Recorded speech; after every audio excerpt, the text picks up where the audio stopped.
Katie Baldwin of Amber Waves Farms. I'm so happy you're here. Thank you so Um, much for having me today. I felt like it was kind of kismet when I ran into you the other day, and I knew that this podcast pop up for Dear Media was happening out here in East Hampton. I ran into you and I thought, oh my gosh, I have to interview her Thank you for bringing a farmer's voice to the table. I because, really appreciate it. well, a farmer's voice is probably the most important voice at the I table. think so, but Yeah, thank you for yeah. recognizing it. So Amber Waves Farm is more than just a farm. You have a lot going on there. Can you talk a little bit about what Amber Waves is and what your mission is? Yes. And thanks for that description, more than a farm. I mean, farming in and of itself is a lot. Yeah. So we are a production farm on 50 acres and we grow food for our own retail market and for a community supported agriculture program, and we sell to restaurants. So we are in high production, but what makes us different is that we are a 501c3 nonprofit community educational farm. So we're a teaching farm. We teach new farmers regenerative agricultural practices. So we're training new farmers, and then we're teaching children about where the food comes from. So it's a production farm, but we're open to the public. So almost every day of the year, the public can come onto the farm, take a walkabout, and most folks don't have the luxury or access to be on a farm that much anymore. We've kind of Yeah. urbanized ourselves in a way that being on a farm feels special. It is special. It's so special. Uh, Like when you go to Amber Waves, it's like this feeling takes over of serenity. yeah. Oh, And like it's like I wish I knew how to describe it better, but there's something that happens. I guess you could say it's almost primal because there yeah. feels like there's a connection to the earth when you go there and a connection to food. And I think anybody who Yeah. is interested in what they're eating and interested in where it comes from, there is a real educational aspect to it. And you have all of these programs for kids, and it's just beautiful. Right. So when we met up at the farm, we were standing next to our outdoor classroom. So we have an outdoor classroom that is a mini farm for kids, essentially. Like we are a production farm, so we are pulling our kids into an area of the farm where they can get exposure to greenhouses and food that's growing, and then we have a kitchen component. So there, when we were there, they were experiencing, it was pizza week. So they were going out into the field and harvesting their tomatoes and basil and bringing it back and making a pizza. And that Amazing. sort of experience on a farm really cements, especially for adults for sure, but for children, oh, I get it. Right. It's Here's formative. where it comes from. Hmm. Here's Hmm. the process. So there's that sort of instructiveness, but also to your point of being there in a grounding way, you could also just be at the farm and not do anything and sit and observe and be in nature. Yeah, And you have the it's helpful. tables and Yeah. the cafes. So it's like you can get yourself a little bite to eat and sit there and just have a calm, peaceful moment Right. in all the chaos of the world. You could just go there and kind of reconnect with what's important. Can Right. you go back and you said regenerative agriculture? Can you Mhm. explain what that is? Sure. It is thankfully now gaining some traction as a buzzy word to describe the way a farmer cares for their land and grows their crops and makes certain choices, right? So when you're thinking like a farmer, when you think like when we're at Amber Waves, we're thinking like a farmer, how do we want to farm? How do we want to care for our soil so that that healthy soil grows healthy crops for people so that they can be healthy too?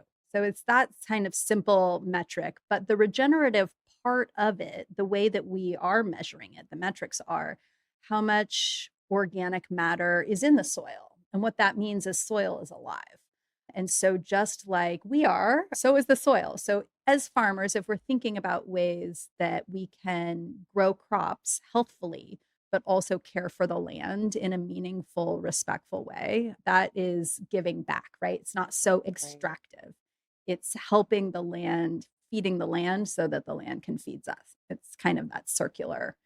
It is the natural way of doing things, right? It is what the land wants to do. So we just have to kind of pay attention to what nature already wants to do. So, like, we hear so much about big farming Mhm. and pesticides that are used, and sometimes it gets really overwhelming. Yes. And I just wonder, like, what are, how can people find a way to kind of go around that and find better options for food. Yeah, it's really one of the great challenges of our time. I mean, I think you and I share the belief that everyone deserves access to healthy, nutritious, organic, regeneratively grown food that is good for our bodies, good for our children. And we have the capacity as, a global farmer and food community, but also in this country to achieve that. There are some positive signs, I think, that I'm seeing with Gen Z. So they're saying right now, I'm interested in farming. I'm interested in this way of farming. And this is maybe going to be my career and going to give me purpose. So that's giving me hope that if there Yeah. is transformative food systems change in this country that's moving away from ultra processed foods, that's moving towards accessibility and affordability of fresh, nutritious produce, the workforce is showing interest in, I want to step up and do it. So that's a positive sign. I think from the consumer perspective, people probably want to eat this way. Maybe they just can't access it or afford it. And Yeah. those are the challenges, I Yeah, think, the of our time. cost becomes prohibitive. And like, Right. I'll hear from people like, well, why should I pay $6 for that tomato? And Right. it's like, I get it. I totally, and Sure. I feel so fortunate to be able to have the luxury to spend it Right. and to be able to access it. I know like not everybody around the country can access food like that, but I think that there are positive signs, like you said, like of more farmers markets popping up Yes. across the country. The more people learn about it, the more that it becomes appealing versus what you're getting in the grocery store sometimes and like what can be Right. on it. Right. Like, Sure, totally. I think that that's a really good point. Like, speaking of the farmers markets, you and I can have a conversation about exactly how I grew these tomatoes and what the process was. And so there's full transparency there, right? So that's like a direct farmer consumer relationship. And that also happens at farmers markets, which is one of the great reasons of if you can shop at a farmers market, that's a really powerful use of your consumer dollar because it goes directly back to the farmer who's then going to use it for their, practices not getting lost in the middle. But then also, I think the kinship and knowledge and education sharing that then comes from farmer consumer direct relationship is it's enjoyable and it's yeah, pleasurable and we can walk through and talk about the specific taste notes of this and we can both be excited about food together, which makes it fun and enjoyable personified. I think that the way to actually take a step towards achieving making sure that everybody can afford and have access to this food is establishing strong regional food systems. So Amber Waves is part of a cohort of farms and farmers in the Northeast region that are focused on training new farmers, giving community access to farms, and making sure that regional food systems that in the Northeast, we're still importing a lot of our food from California or abroad, but we're working towards, from a food security perspective, making sure we have enough food grown for our population in the Northeast. And with that regional food security, I'm thinking of like stars like Rodale Institute and the Glenwood Center. Those folks are making strides such that people who are living locally can have access to their local farms. We also do SNAP and EBT. So you can come to our farmers market and that's use SNAP and amazing. EBT at the farmers market. So those That's are some really policy amazing. changes too that are Yeah. helping with Wow, I didn't know accessibility. that. Yeah, That's really great to right. have that accessibility Yeah. for people because that's what it's all about. My mom taught me about saving money from a really young age, and it's something that has stuck with me my entire life. I had my own little bank book, and I remember watching the balance change every time I put money into my account. I'd get so excited, and it made saving feel tangible. And looking back, learning that lesson so young really impacted the way I thought about money later in life. Now, of course, our kids are growing up in a completely different world. Money is increasingly digital, so I think we have to find new ways to teach them those same lessons. I recently learned about Cash App. and they have these managed accounts for kids, I could immediately see why it makes so much sense for families. Cash App now offers managed accounts for kids ages 6 to 12 that grow with them all the way to adulthood with no subscription fees. The account runs through you, so you're actually in it with them.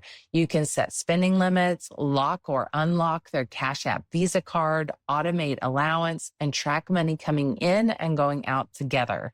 Kids can also start building savings habits by earning interest on savings. Download Cash App today and open a managed account for your child. Visit our link in bio. Cash App is a financial services platform, not a bank. Banking services provided by Cash App's bank partner. Prepaid debit cards issued by Sutton Bank, member FDIC. Cash App Visa debit flex cards issued by Sutton Bank, member FDIC, and the Bancorp Bank, N.A., pursuant to a license from Visa USA, Inc. See terms and conditions for the Sutton prepaid card, Sutton debit flex card, and Bancorp debit flex card. Savings and offers provided by Cash App, a Block Inc. brand. Parents and legal guardians can open a managed account for kids 6 to 12. Visit cashapp.com/legal/podcast for full disclosures.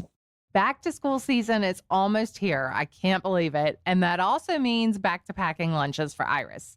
It makes me so nostalgic because one of my favorite parts of the school day growing up was opening up my lunchbox and finding one of my mom's turkey sandwiches. She always went to the deli counter and asked for boar's head sliced very thinly, just the way we liked it. She always put mayonnaise and a sweet pickle on it. There was something so comforting about it. It tasted fresh, it was simple, and it was always my favorite lunch. She still makes it for me when I go home to visit her. Now, I get to make those same sandwiches for Iris, and it's one of the traditions that I'm so happy to carry on. Of course, I want to send her to school with something that she'll actually eat, but as a mom, I also want to feel good about what I'm packing. That's why I love Boar's Head too. Their deli meats and cheeses are made without fillers, byproducts, trans fats, or MSG, and they're an easy way to add quality protein to help fuel busy school days. One of Iris's favorites is a classic turkey and American cheese sandwich. I love using Boar's Head maple honey turkey and Boar's Head American cheese on whole grain bread. She likes it plain, just like that. It's delicious, easy to put together, and it's one of those lunches that I know is going to come home and be an empty lunchbox.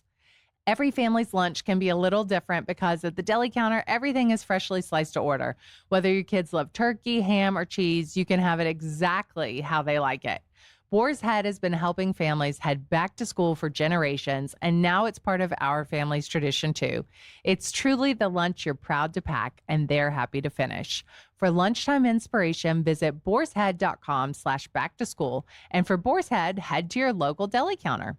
I feel like so That's many right. times I'll hear about legislation like moving to, take, not to get too political, but like to take food Food is dyes very out. political. Yeah, it's very political. It's- Yeah, what there's you no choose way to about put it. on your plate is political at the Right. end of the day. But it's like I'll I'll hear about people really wound up about food dyes. Would I like food dyes out? Sure, that'd be great. Yeah. But like I want people to have access to good produce. Like at the heart of it is you have to have these great fruits and vegetables and to have the access to it. And Right. just aside from the health perspective, the taste.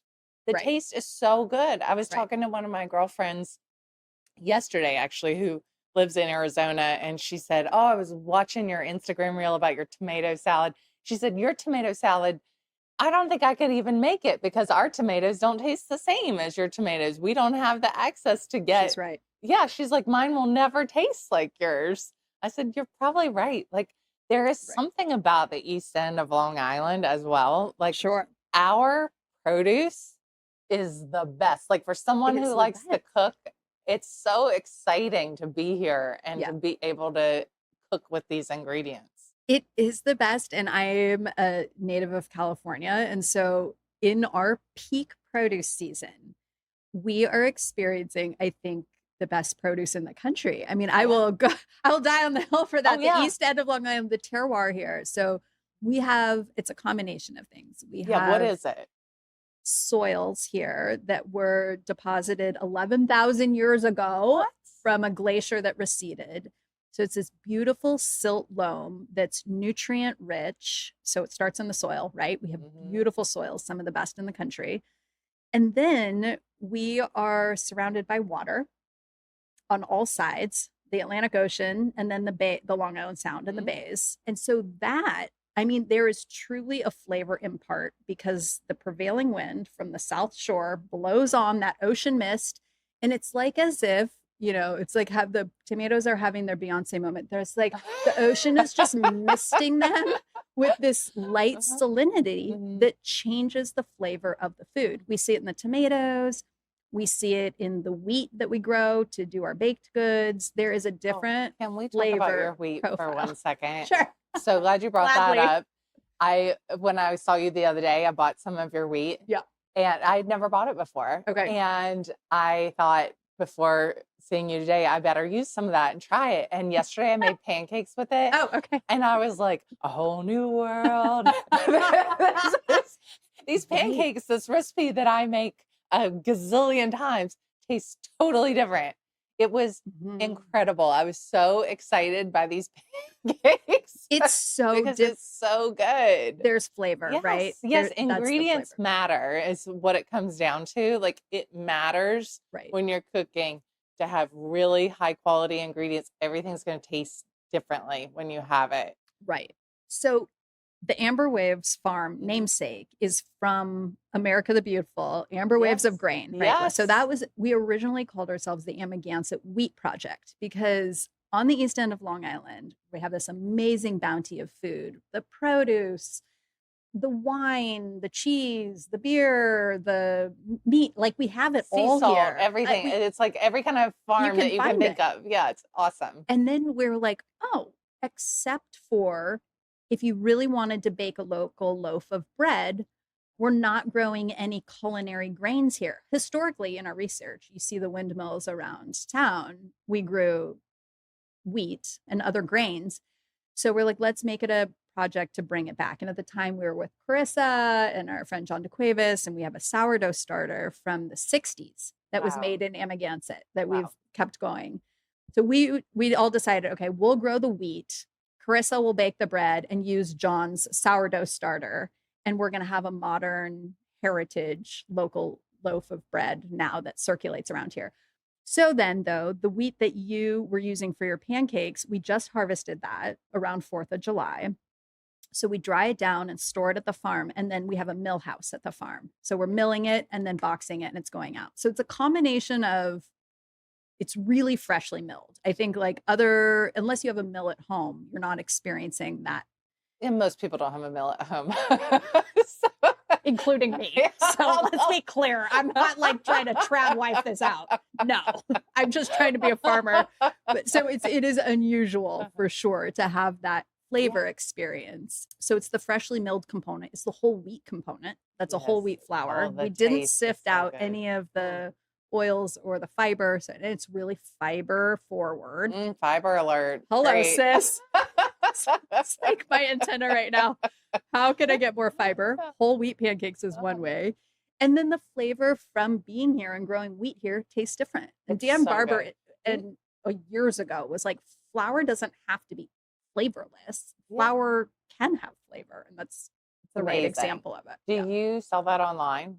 Can people order it? Yeah. Oh, okay, great. What's your website? amberwavesfarm.org. Okay, perfect. Yeah. So people should order that flour. It was, I could not get over how different my pancakes tasted. Right. It was amazing. And so now I'm going to have a habit of having to go buy that flour. We can get like a direct line going. Yes. It's just going to be going straight to me. Now, I want to rewind because you have, I feel like I could talk to you all day. You have such an interesting, and we probably should go out to dinner. Yes. Okay. You have such an interesting story of how you became a farmer because you didn't start out as a farmer. Right. It was international relations. Is that what you were doing? Mm-hmm. So how did this come about? I also read that you started out as wanting to have a pizza farm. Right. Please explain. Okay. The sound of a pizza farm is like heavenly. Right. I totally agree.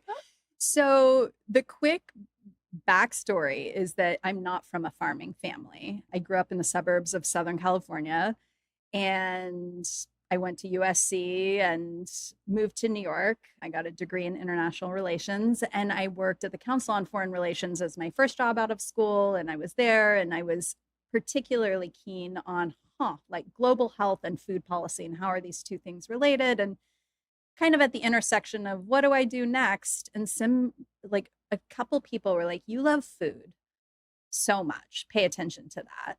Go talk to the farmers at the Union Square Farmers Market and just get a beat on what's their life like? What do they do? Where does your food come from? And then also on a policy level, if you're going to stay in policy and you're going to stay in food policy, go work on a farm. Really understand, like, don't try and dictate policy from above or outside. Understand what's going on the land, boots on the ground. Great advice. So then I took an apprenticeship here on the east end of Long Island. As a 1 year, I'm going to be in an organic farming system where I'm going to grow food at scale from seed to harvest. So I could really understand what that's like. My mother had a kitchen garden, so I was familiar with like, what's it like to garden? But I couldn't translate that concept of gardening to farming. And I couldn't understand the scaling that needed to happen and the systems that needed to happen. So that year, I met my business partner, Amanda Marrow, and we were doing a lot of hand labor. I had never had such a laborious job where you're crawling on your hands and knees and you're hoeing and you're planting and you're doing also busy hands, idle minds. And we had a lot of time to create and ideate. And we're like, gosh, we really love this work. This is fun. This feels meaningful. We want to keep doing it. What if we had a fabric farm, salt farm, pizza farm? And we're like, whoa, pizza farm? What would that be like? We would grow our tomatoes, we would grow our basil, we would grow wheat for the crust. We'd have to outsource the dairy. We can't get into that. And so we ran with this pizza farm idea for a while as kind of like the DNA soul of like, it brings community together. We like to eat it. It's like seed to plate, all the things. So it's still in our spirit. And I think we've tested that pizza farm idea a couple of ways by having kids classes where they can walk around the farm and make their own pizza, or DIY pizza night at the farm. And it's a way to tell the story of food that people really enjoy. So in the community educational aspect of it, it's fun.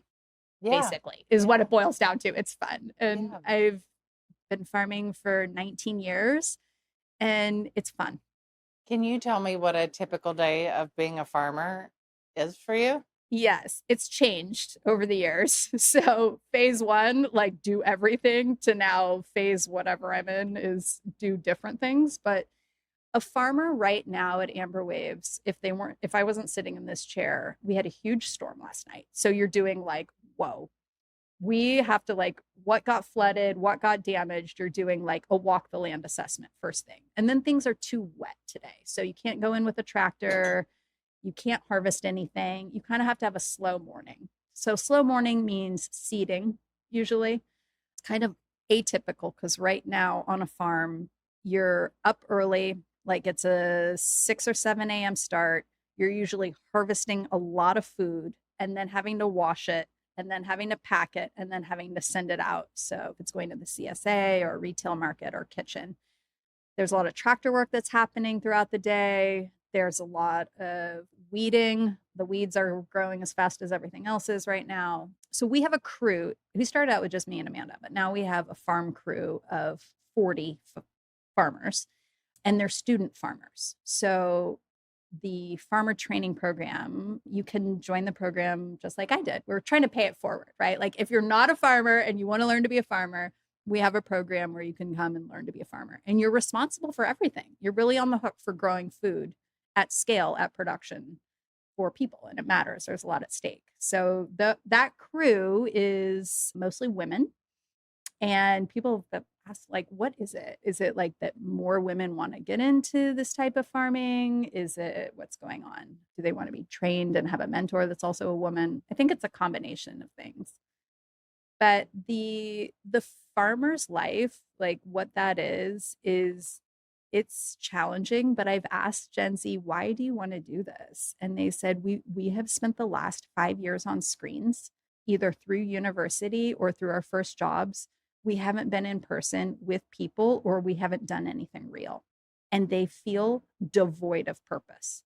And so, in contrast to like this huge AI push and movement, is agrarian intelligence. What is real? Like, what can we do and make? What can connect us back to nature? And they are just craving it. That's so inspiring. It's so hopeful. Yeah, It is It's so hopeful. hopeful. Yeah, Yeah. it's because I think sometimes I feel so overwhelmed thinking about AI and thinking about all these screens and like what's life going to be like for my daughter 20 years from now. And Mhm. it, I mean, to be able to have a career, someone becoming a farmer where they are using their hands, they are in the earth. There's no getting on your phone when you're out farming. No, you have Yeah. to be doing and making. I mean, much like in the kitchen. I mean, I think anything that is going to be in the making world, whether Mhm. it's art or music or food, that is culture and Yeah. humanity. That That's is really job so. security, right? To be able to Yeah, grow we like to say food. everybody eats, Yeah, we're so gonna need food. we're good. One of the things that I've noticed as I've moved into my 40s, and especially since becoming a parent, is that I've become so much more interested in my health, not just feeling good right now, but prevention, longevity, and really understanding how I can take care of myself so that I can be healthy and active for as long as possible. And I want to say that I'm very lucky because I genuinely love my doctors. I feel like I get a really thorough experience at my annual checkup. And I know that that's not necessarily the norm for everyone. But even with a great doctor, there are still things that I'm curious about when it comes to my own health journey. I want to understand the bigger picture and, importantly, see how things change over time. And that's really what drew me to Superpower. It gives you more than 100 biomarkers every year, so you can look at things like your heart, thyroid, hormones, metabolism, vitamins, and minerals, and more. Superpower also gives you a personalized health plan and an on demand care team. So it's really about taking that information and doing something with it. I think we're all used to going to our annual checkup, hearing that everything looks normal and moving on. But I'm much more interested in asking, what does normal look like for me? And how is that changing over time? So if you're interested in being more proactive about your health and going beyond the standard annual checkup, I think Superpower is really worth checking out. Go beyond your annual checkup and finally understand what's really happening inside your body. For a limited time, my listeners get $20 off to unlock their health membership. Head over to superpower.com and use code TABLE for $20 off your $199 Superpower membership. And after you sign up, they'll ask you how you heard about Superpower. Tell them All on the Table with Katie Lee Beagle sent you to support the show. I've been using Branch Basics for years now, and I'm a big believer in their products. And I can tell you one of the places I use them the most is in my kitchen. What I love about Branch Basics is that it makes cleaning so much simpler. They have this one concentrate that you dilute for different cleaning jobs around your house. So instead of having a million different bottles under your sink, you can use one product for your kitchen counters, bathrooms, windows, and more. And Branch Basics fully discloses the ingredients in their products. They're made with plant and mineral-based ingredients. They're fragrance-free, and they're designed to be human-safe for everyday use. That transparency is really important to me. I also love that they have a fragrance-free laundry detergent, dishwasher tablets, and other products, so you can really make the whole cleaning routine in your home so much simpler. And I think this is one of those things where once you start paying attention to what you're bringing into your home, you start looking at everything a little bit differently. For me, especially as a mom, I want to be thoughtful about the products we use every day, not just the things we eat. And because I've been using Branch Basics for years, this is one of those products I can genuinely say I love and actually use in my home. And here's the good news. Branch Basics is now available everywhere you shop at Target, Target.com, Amazon, and of course, branchbasics.com. For anyone grabbing the premium starter kit, you can get 15% off at branchbasics.com with my code Katie Lee. Just use Katie Lee at checkout for 15% off the premium starter kit. And after you purchase, they're going to ask you where you heard about them. Please make sure to mention All on the Table. Again, that's 15% off the premium starter kit at branchbasics.com with code Katie Lee. Go to branchbasics.com and use code Katie Lee for 15% off. And after you purchase, when they ask you where they heard about them, please be sure to mention the show. Now, what is the challenge? Because here we are in a place that's some of the most expensive real estate in the world, for farmers to be able to have the land and the space and have it not developed, Right. to be able to do that. How do you do it? Right. Yes. So the eastern end of Long Island, while it is historically a farming and fishing community, both like through the Shinnecock and Montaukets, through colonization, all the way until like really the 60s and 70s, it became like a super popular resort Yeah. destination. And with that, the family farms transitioned and sold property for development. And what is left in agriculture is because there are some conservation organizations, such as the Peconic Land Trust, who recognized to maintain the character of this place and to save the agricultural industry, we need to conserve land for agricultural production. And so our farm, for example, has a conservation easement, and that means it can only ever be a farm that grows food organically for people. We're very restricted on what we can use the land for. It was up for sale and potentially going to be 8 homes. Oh, wow. And a hero, a goddess stepped in, Maggie DeCuevas, and she worked with the Peconic Land Trust to conserve that property. And now it's going to be a farm forever. And so the Peconic Land Trust has created the possibility for there to be farms on the East End, while, you know, the retail market rate of a piece of land is $1 million an acre. That is unaffordable if you are going to be in the business of agriculture. But the possibility then becomes, okay, if it can only ever be agriculture, it changes the monetary value of the property. So Amberwave's farm purchased our farm in 2016, and we own the land that we're on, but because of the restrictions, it can only be food and agriculture. We are able to purchase it at a much, much reduced price from the market rate of $1 million an acre. That's not what we paid. Thank God for Peconic Land Trust. Their work is just integral to everything that we do every day. And also the land trusts that are doing similar work around the country. I know the Vermont Land Trust or American Farmland Trust. There is an effort right now to conserve agricultural land that still exists. We're losing ag land at a really rapid rate. So there's that effort, maintain agricultural land so we can grow our own food, important. And then the real work ahead is to train enough farmers to be able to keep that land in production. So that's where we come in with like the ag workforce training. If you want to become a farmer, step forward right now. Like, we need it. It's happening. Now, you're a mom. You have 2 kids, right? I have 2 daughters. How old are your girls? 9 and 6. Okay, so what are they like? Like, are they into food? Are they into eating produce? Like, have you solved the puzzle of how to get kids to eat broccoli, or you're just like everybody else is? Well, I've noticed there's not a silver bullet to it at home.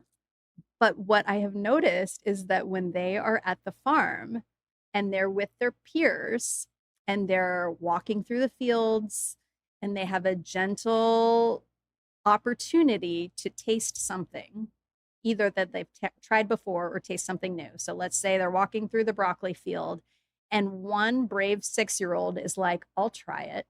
And then they try it right from the ground, right from the plant, and they're eating it raw.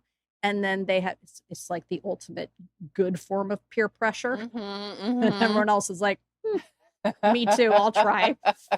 And so I've seen the magic of opening up all the senses. So that's like, you're using all your senses. It's not just being presented to you, you're experiencing it. And I think the experiential part of food for kids is what opens up their possibilities.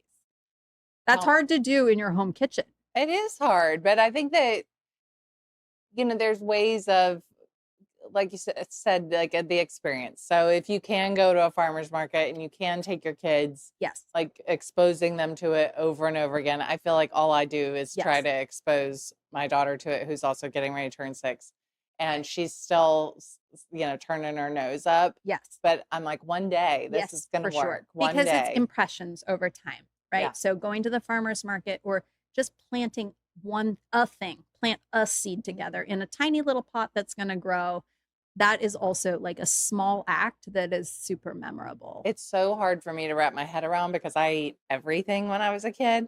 The Right. only thing I wouldn't eat were tomatoes. Oh, And now interesting. I love tomatoes. You brought What changed? I don't know. I guess I grew up. I don't know. It was like if there was like a tomato seed on the leaf of iceberg lettuce in the bowl, like that, couldn't eat it. Get It's a it out of my textural thing, right? maybe. And then as an adult, I've come to love them so much. You told me that you have over 65 varieties of tomatoes. Yes. What did you bring here? What do we have?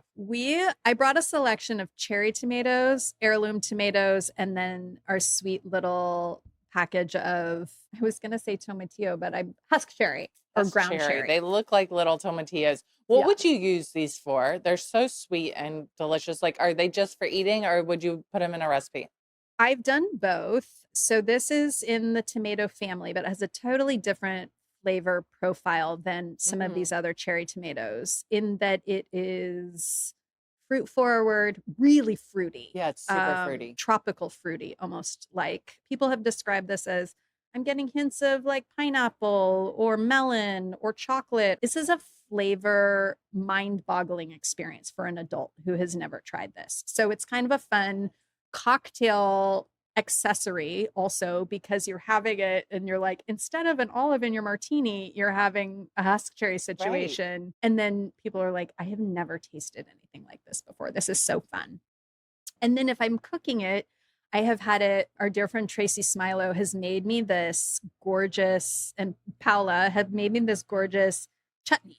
And they have kind of turned it into a spreadable, also again, I associate it with like cheese and bread, but kind of a spreadable situation. It would be so good with like a stinky cheese. Yeah. Or like, a salsa. I have cut this and worked it into a pico de gallo. I was thinking like a grilled swordfish with like some sort of spicy sweet salsa. Right. So I would think top. Like, oh, I'm like transporting myself to Kauai right now. And like, oh, I have those like gorgeous tropical fruit salsas with my fish, but this could be your local substitute for that. It's so good. I love it. I love it. All right. I want to ask you a little rapid fire here. First of all, I always ask everybody, what's your breakfast? Okay. Well, I'm sad to admit that this morning, coffee and water. Same girl. It was these tomatoes for me this morning. Yeah, I don't love when that happens. What do you usually like to have? Okay, my opportunity meal, my food that I've been working on for years. If you ask me, like, what's the one thing that you can't really get behind? Yours was tomatoes. Mine was oatmeal. But my husband has managed to have an oatmeal recipe now that's like delicious and nutritious and it's so good. So I usually have oatmeal. But if I'm not having oatmeal, I'm having eggs and vegetables. It sounds like a good farmer breakfast to have a big bowl of oatmeal that would like carry you through. Something about it, even when you're saying it, I'm like, oh, I can't believe I'm there that stage of my life where a big bowl of oatmeal. I'm not huge on oatmeal either. No, I've had to work towards it, but I do feel better when I have it. Okay, you're shopping at Amber Waves. What are 5 items that you should put in your basket right now?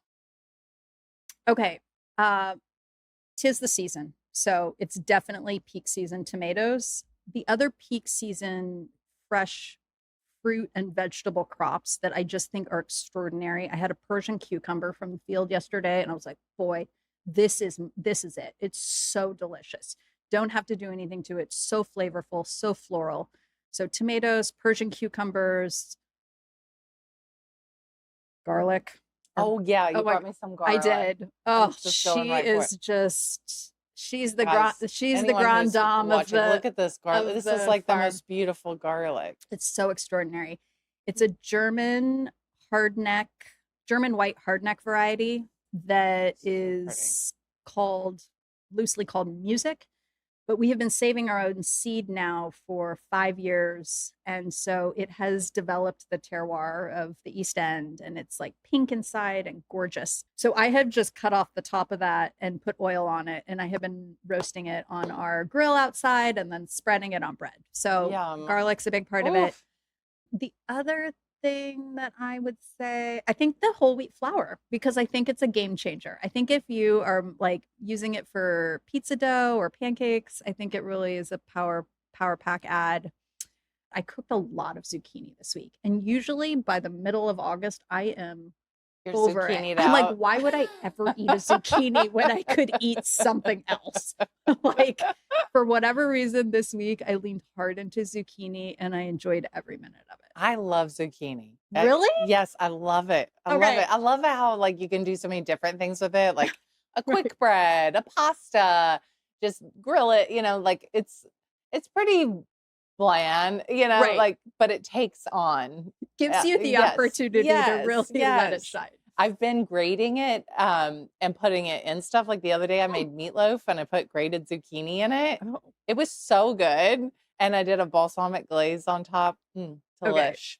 All right, what's the Amazing. most underrated vegetable that's in season right now? Hmm.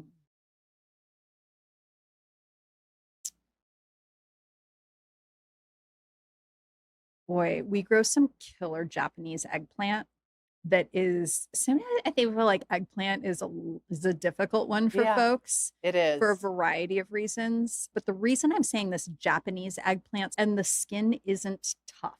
So I have used it in a curry, stir fry, grilled, and it's functioning as like a good textural change to zucchini, for example. I'm starving. Okay, also though, that might just be me because last night I made dinner and I looked at my husband's plate, and at the end of the meal, all of the Japanese eggplant was pushed to the side, and I was like, "Come on, what are we can't do doing that. here? You grew it. That is not okay. You can't do it. We Oh, grew it." yes.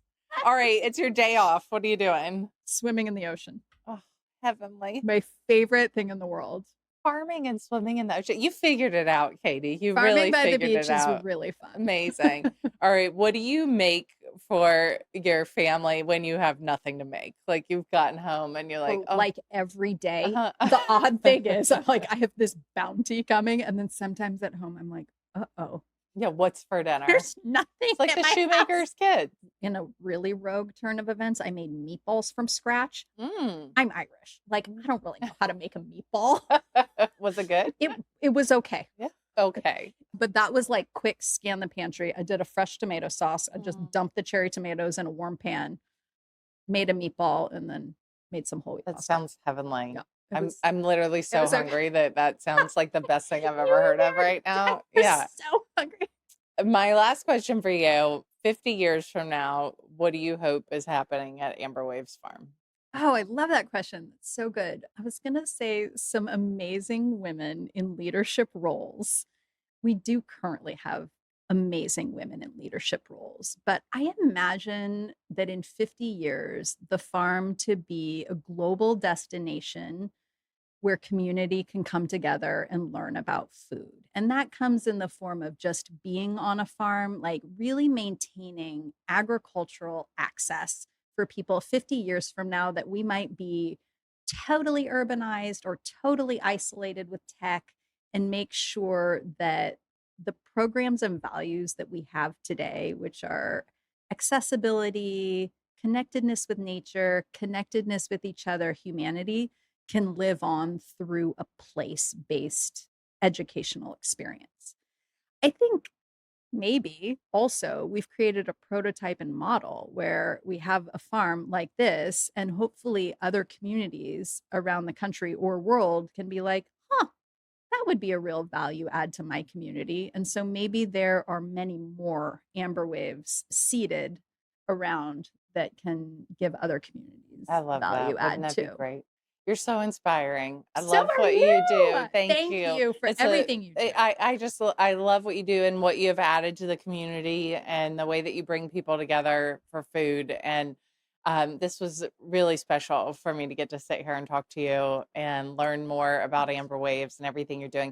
Can Thank you you. tell everybody your website again and where Sure. to find you on social media? Yes, Amber Waves Farm on social media, and amberwavesfarm.org is our website. And Great. Everybody order that flower. order that flower. You It's won't be so sorry. good. Thanks, Katie. Oh, thank you so much. What a joy.